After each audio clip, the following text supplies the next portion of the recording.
wabarakatuh. Nama saya Bula Nurinjani, saya dari kelas 92 dan hari ini saya akan menceritakan kisah inspiratif dari seorang wanita yang bernama Vina Molina. Jadi apakah kalian tahu istilah kuliah salah jurusan? Mungkin itu adalah salah satu kunci kesuksesan yang dialami oleh Vina Molina dari hasil kerja kerasnya dan pantang menyerahnya. Saya harap kisah inspiratif yang saya sampaikan kepada kalian bisa memotivasi kalian yang sedang berkuliah dan merasa salah jurusan. Jadi siapa Vina Molina? Dia adalah seorang konten kreator sekaligus pegawai di Mining Industri Indonesia, salah satu badan usaha negeri di bidang pertambangan. Dan dia sudah cukup terkenal, bisa dilihat dari Instagramnya yang memiliki 1 juta followers dan TikToknya yang memiliki 7,9 followers dan rata-rata pengikutnya adalah generasi muda. Kehidupan wanita ini tidak terlalu mudah. Bisa dilihat saat dia berkuliah dan dia merasa jurusan yang dia ambil tidak sesuai dengan keinginannya, atau bisa kita sebut dengan istilah salah jurusan.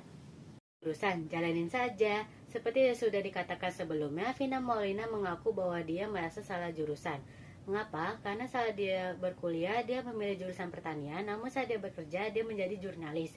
Lalu mengapa saat dia berkuliah, dia memilih jurusan pertanian? Tidak bisa dipungkiri, memilih jurusan saat sekolah menengah menjadi hal yang gampang-gampang susah.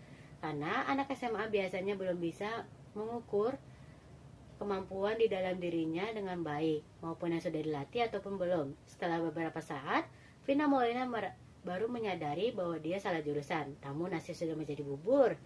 Dia memilih untuk melanjutkan perkuliahan di bidang pertanian hingga tuntas daripada harus mengulangnya lagi. Tersesat di jalan yang benar. Bisa kita bayangi saat kita berkuliah, kita mempelajari suatu hal yang membosankan ataupun bahkan kita tidak sukai saat berkuliah. Pasti itu akan membuat kita malas berkuliah. Namun tidak dengan Vina Molina, dia tetap berkuliah di bidang pertanian sambil terus mencari passion dan bakatnya. Tidak disangka saat dia berkuliah di jurusan pertanian, dia menemukan passionnya, namun tidak berhubungan sama sekali dengan pertanian, yaitu ilmu komunikasi dan daya manusia. Lama-kelamaan, komunikasi dan public speakingnya meningkat dan cukup bagus, hingga dia membangun press mahasiswa di kampusnya sambil terus menganyam passion barunya, yaitu media dan komunikasi, sambil terus menyelesaikan jurusannya di bidang pertanian. Setelah dia lulus di S1 dan mendapatkan pekerjaan pertamanya, yaitu menjadi jurnalis, dia mengikuti suatu ajang perlombaan yang tidak disangka dia memenangkannya. Dan dia mendapatkan biaya untuk S2 dan di jurusan komunikasi sama seperti fashionnya. Mungkin ada pengalaman, mungkin kita bisa menggambarkan pengalaman ini dengan suatu istilah, yaitu tersesat di jalan yang benar. Walaupun awalnya Vina Molina tersesat di jurusannya yang pertanian. Dan inspirasi dari kehidupan Vina Molina. Apa yang kita bisa ambil dari pengalaman Vina Molina? Dia berkata bahwa feeding purpose is a journey, yang bisa kita artikan kayak seperti jika kamu menginginkan suatu hal di kemudian hari, kamu harus menjalaninya walaupun perjalanannya sangat berbeda. Seperti Vina yang selalu menjadi sosok seseorang yang ingin tahu semua hal, dan akhirnya dia menemukan passionnya, yaitu di bidang komunikasi.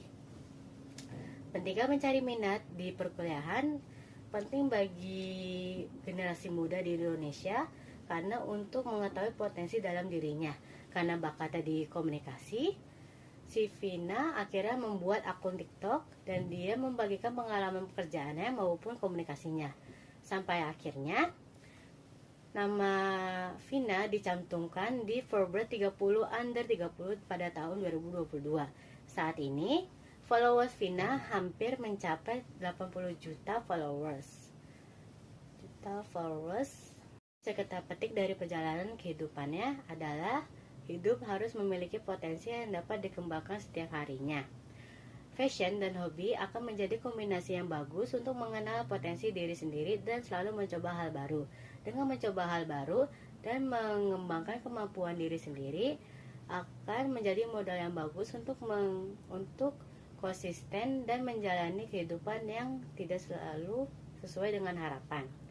Ayo kita selalu positif dan bersemangat dalam menjalani kehidupan sehari-hari. Sekian dari saya. Wassalamualaikum warahmatullahi wabarakatuh.